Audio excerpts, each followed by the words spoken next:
Our elder brother, the Executive Secretary of the National University Commission, Professor Abubakar Adamu Rashid Yamenai, members of his management team here present, our respected Vice Chancellors of the federal universities in Nigeria.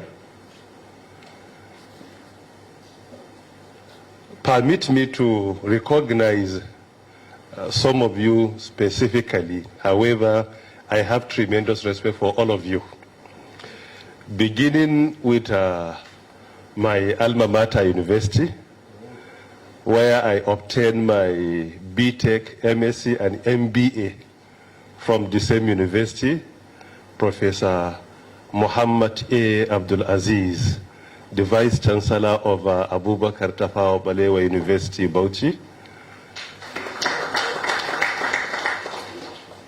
I obtained my BTech from there, my MSc from there, and also MBA from the same university before I left Nigeria for the United Kingdom, where I obtained my PhD. Furthermore, he taught me as an undergraduate student. He was my teacher for Physics 202.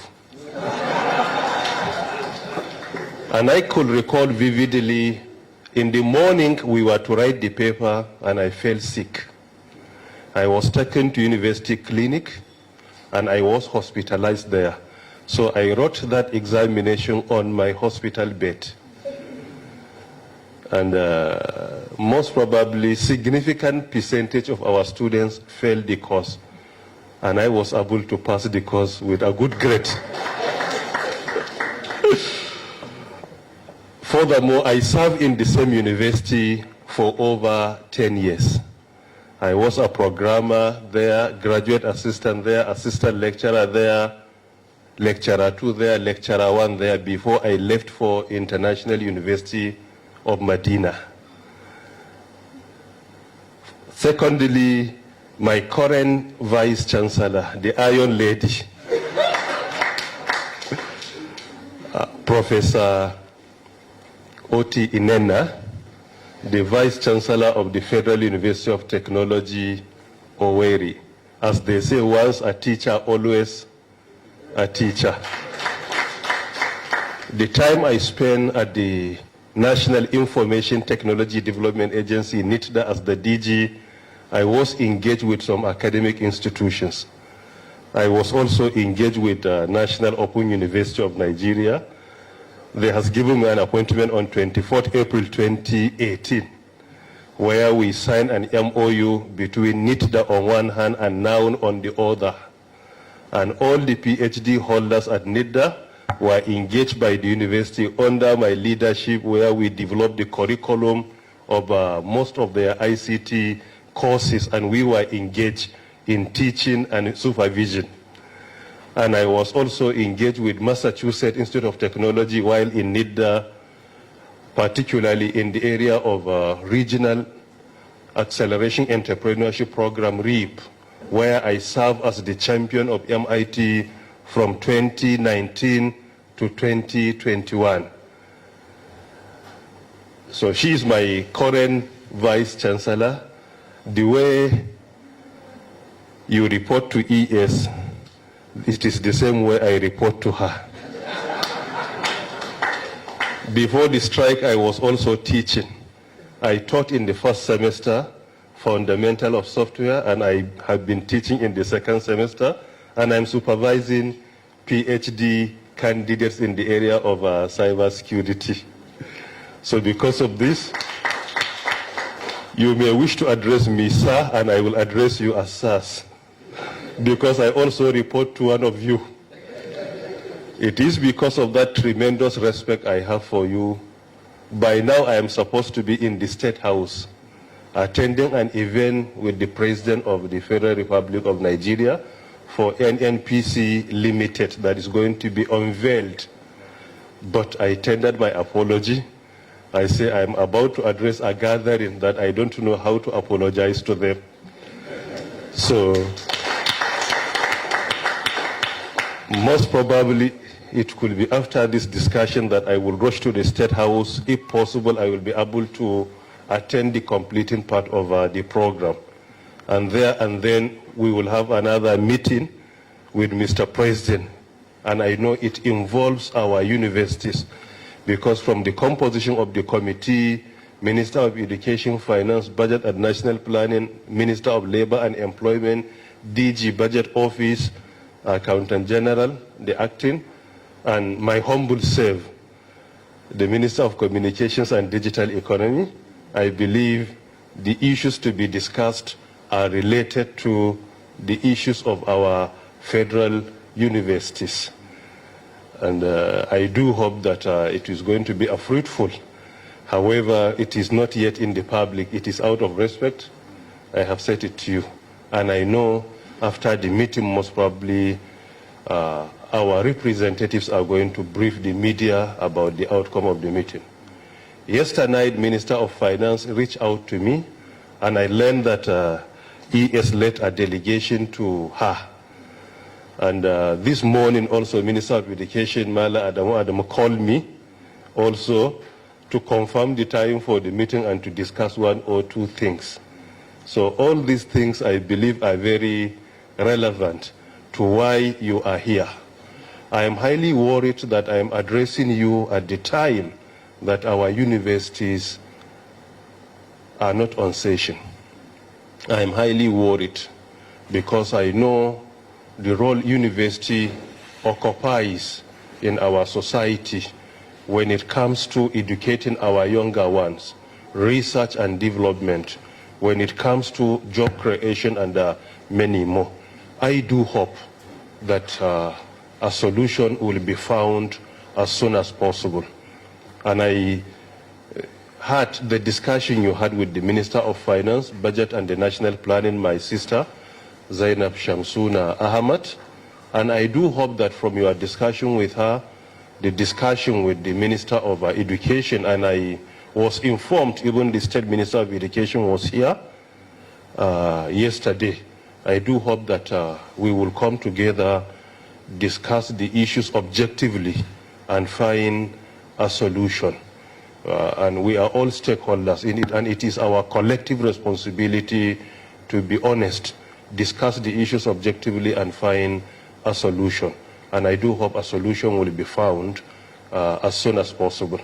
So, furthermore, with this explanation, most probably, I don't have any question to answer. Any question? No. Any request? No. Any complaint? No. Are you comfortable and satisfied with my explanation? Yes. Thank you very much. So because of the respect I have for you, I asked the questions and I have answered them. So thank you very much. And secondly, as my elder brother, the executive secretary of NUC has said, we have been discussing with him on how our sector, the ministry and the parastatals under the ministry, in fact, including the private sector, can support our universities. Looking at the lessons we have learned from COVID-19 pandemic, where in the developed countries and even some developing countries, immediately universities were switched to virtual learning, online teaching, and many more. But in Nigeria, most of our universities were locked up during COVID-19. It becomes necessary that we should learn some better and bitter lessons from COVID-19 and see how we can improve and make our universities to be the center of learning in the real sense of the word. I have so many discussions with him, and of recent I presented a memo before the Federal Executive Council under the Nigerian Communications Commission, in which it was later approved. And I believe the significant part of that memo, most probably 60 to 70% of that will go to our universities. And as long as you see the name of your university, then definitely you are going to benefit significantly from it. Some of the universities could be able to benefit from free internet, unlimited, on all the campuses. Some of them we plan to build a world-class ICT parks for them, some digital economy parks, some even cybersecurity research centers in the universities. It's a huge amount of money that we dedicated in the sector from what we have generated, and it was approved in the budget, and the Federal Executive Council has approved that as part of our intervention to the academia. And I do hope that this is good news. And, furthermore, before I was permitted to speak here, I engaged ES, and I tried to reach out to him yesterday night or early morning around 2 a.m. to ask him what to say here.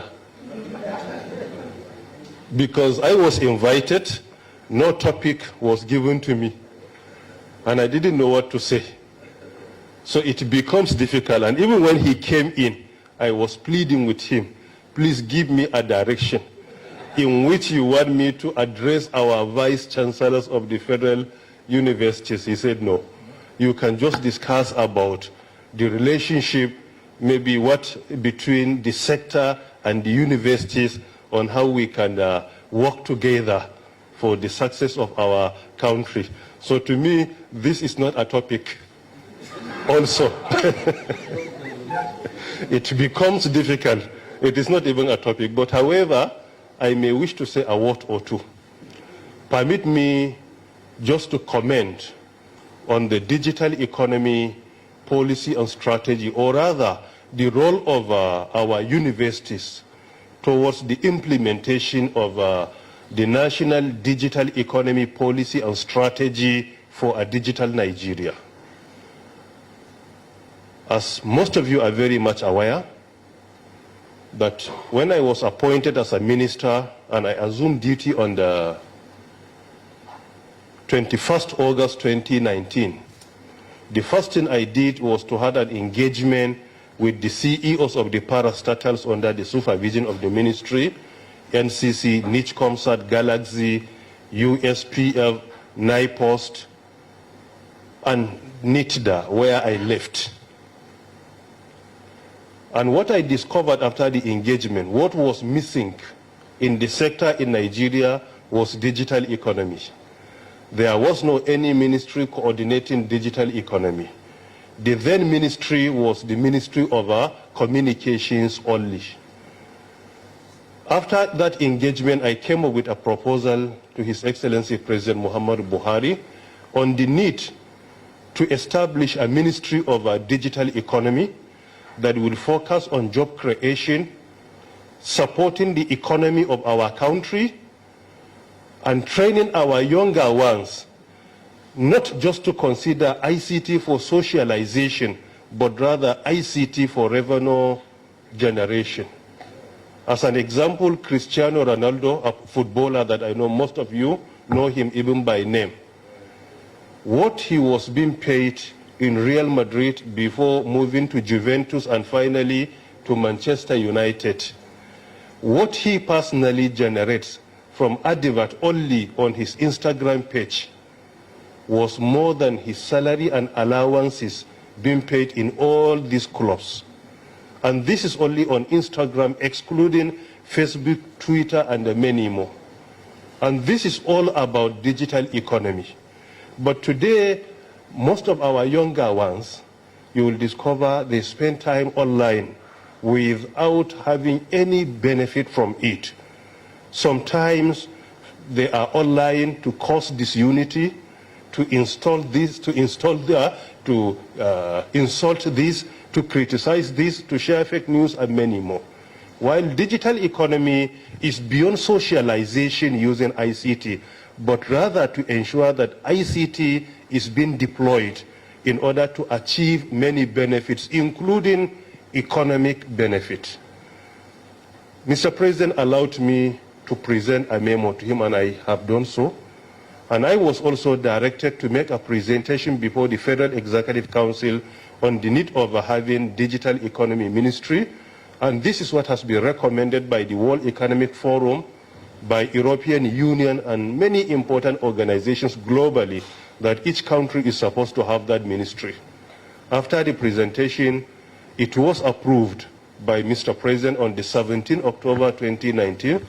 It was presented before the Federal Executive Council on 23rd October 2019, and on 24th October 2019 we commenced the implementation of our digital economy in Nigeria.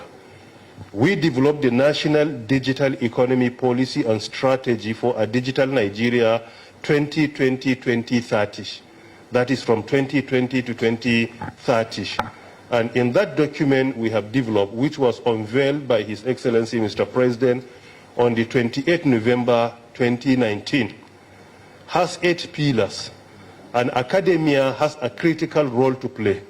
This is one policy. We have so far developed 19 national policies in the sector.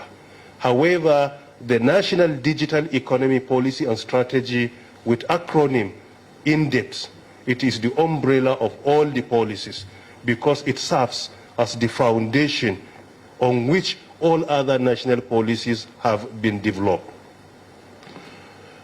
Going through the policy, you will discover there are 8 pillars. And in most of them, there is a critical role to play by the academia. And since in all these policies I have mentioned, 19 of them, in at least 16 of them, academia was significantly involved towards the development.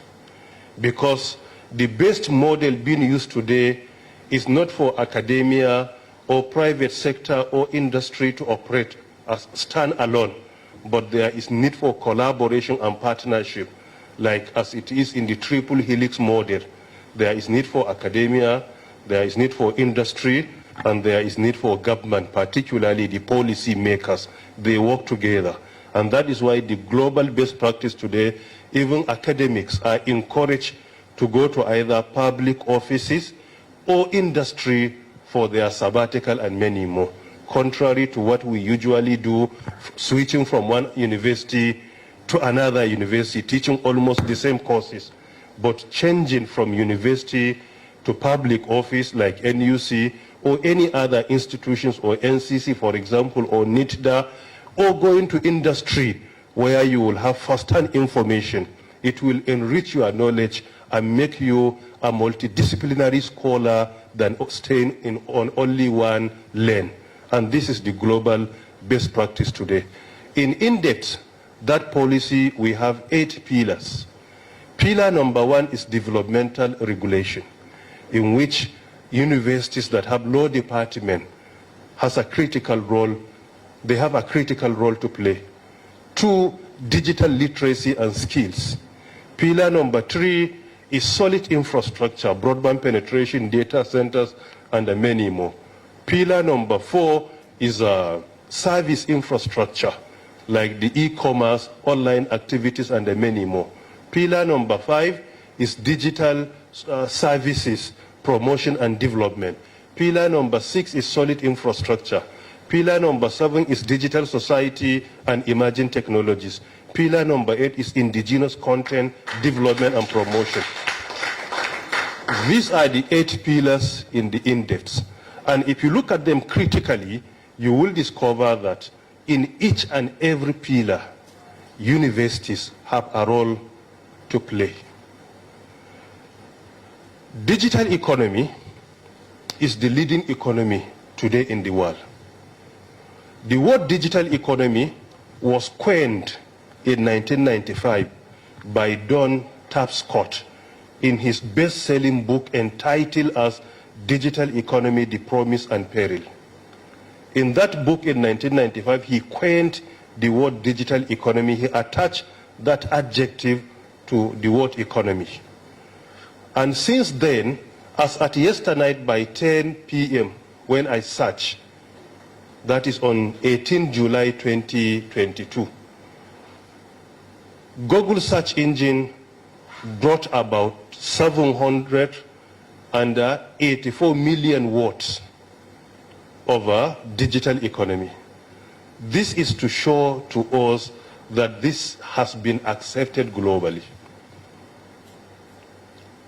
According to Oxford economists, Digital economy was globally embraced significantly by 2016, that is 6 years ago. And at that time, the value of the digital economy was 11.5 trillion USD. And it comprised a minimum of 15.5% of the global economy. Furthermore, in Africa, according to McKinsey, the value of digital economy prior to COVID-19 was over 300 billion USD. And according to the recent research by the Digital Cooperation Organization, by 2023, the value of digital economy globally could be